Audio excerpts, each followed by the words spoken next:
good morning, one and all, and a very, very Merry Christmas to you and yours.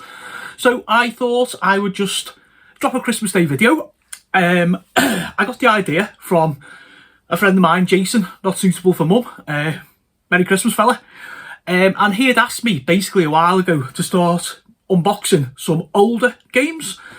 So I was just having a look around on YouTube, on someone's solo list. I found this little classic, picked it up for a tenner on eBay. Not really sure what to do with it, apart from play it, obviously. So I thought, do you know what? Why not put something out there, like I done last year on Christmas Day. Pretty left field kind of video. I want to drop by and wish you all the best anyway, and thank you for your support this year.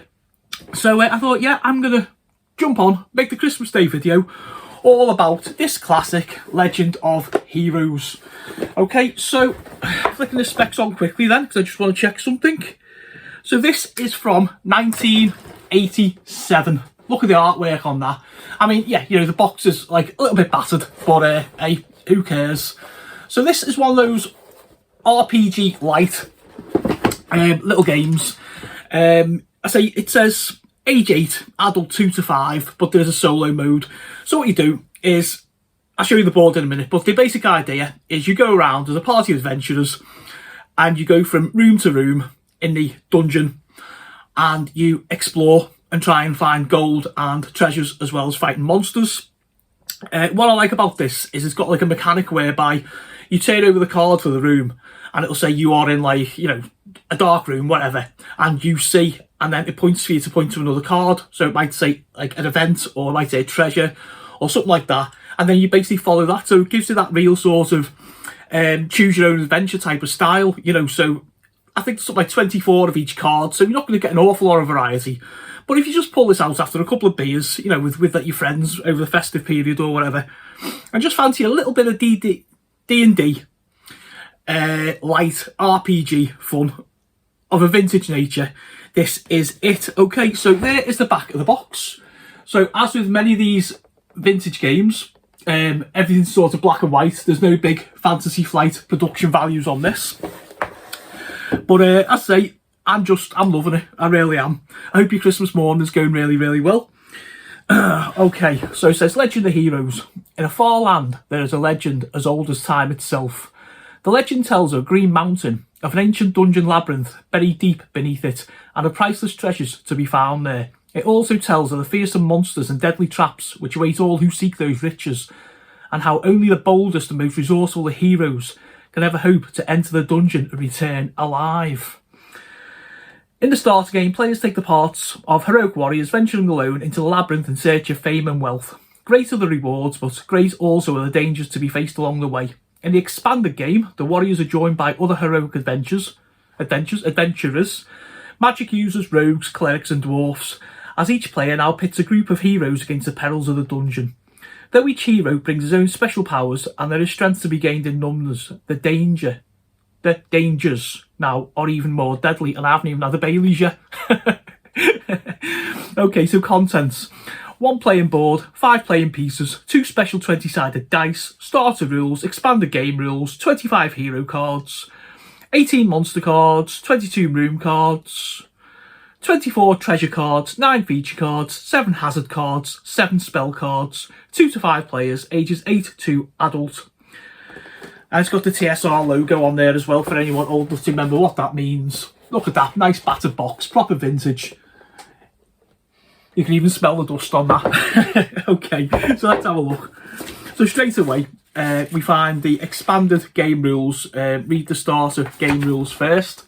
Okay, so I will have a little delve into that in a minute. And we have a starter game rules. Read these first. That's a sheet. So I, again, have a little look at that. The board. Oh, that real musky smell of the box. It's great, isn't it? Okay, so the board is extremely basic, guys. Really, really basic. There we go. That is it. So what you do is you put your cards on top of here and you move along the pathway, room to room to room to room, exploring as you go. Little close-up of that there. There's a certain charm, to be fair, about vintage board games. Okay, two 20-sided dice, D20, a black one and a white one. We have not even meeples, these are before time, our little characters in different colours. And then we have just a series of cards. So we have what looks like the hazard deck there. And this is a slashing blade that swings at you. Might encounter that. This is the room deck here.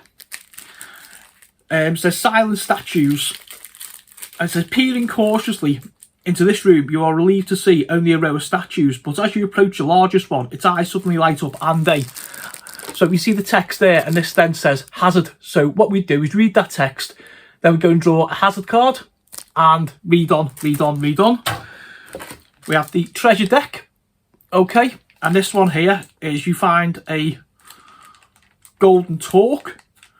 It says it's a kind of armband, which is worth 400 gold pieces. You pick it up and leave the room. End of room. So we walk into the room, we find a hazard, a feature, something like that, a treasure.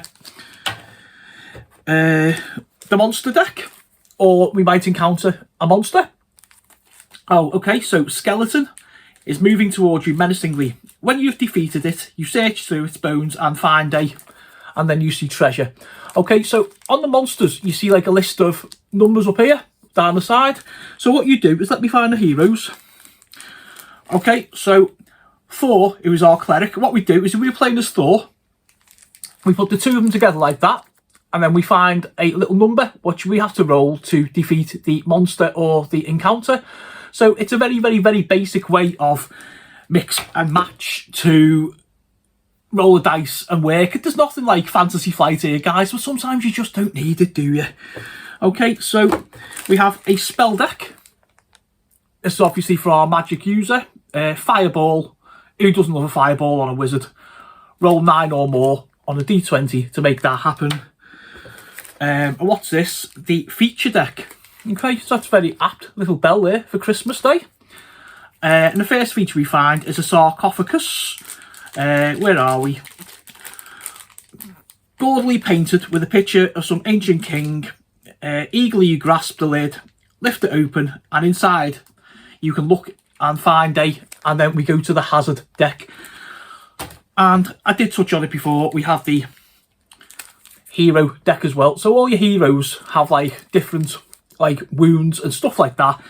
So in the solo game, you basically go along and you're just sort of pushing your luck and seeing how much treasure you can collect. The video I saw of this game, there's only actually one on YouTube I could find, so hopefully this one does well.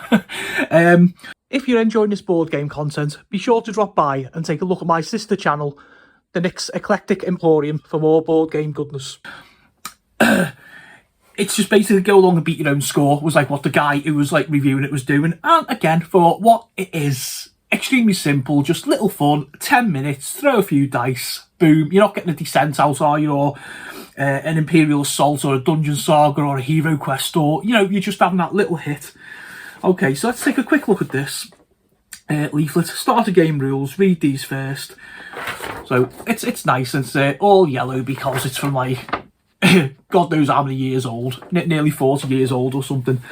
So it just tells us about it. Starter game, the idea of the game. So each player takes the part of a heroic warrior on a perilous exploration of a dungeons of legend, an underground labyrinth where there are riches to be won, fierce monsters to be fought, and deadly traps to overcome. The player with the most treasure at the end of the game wins. Nice, easy win. Says reading the rules just tells us to play with the starter rules first. Setting up, how we lay the cards out, shuffling them, etc. How we move around. How you explore the rooms. So you find the map, the room card, and then your monster, your event, your treasure, and then what you win if you defeat that. Dangers in the dungeon, monsters and hazard cards, we've got over them. What happens when you're wounded, partly explored rooms, and then, now this is really nice and it's quite advanced, I think, for its time. We've got a tiny little box in the corner here saying playing solo. Legend of Heroes is a very easy game to play on your own. Explore the dungeon in a normal way, but the game ends after your fighter has been wounded 8 times. It says tick them off on a piece of paper. After he has suffered 8 wounds, your fighter is so exhausted he has to leave the dungeon. Add up how much treasure he's found. Next time you play, your object is to collect more treasure while being only wounded the same number of times. So to beat your own score. And then we have the extended game rules. So it says, what's different about the extended game? So each of the 5 heroes has his own special powers. Fighters and dwarves are good at fighting most kind of monsters. Clerics are good at fighting some monsters and can heal wounded heroes. Rogues are very good at dealing with hazards, and magic users can cast spells.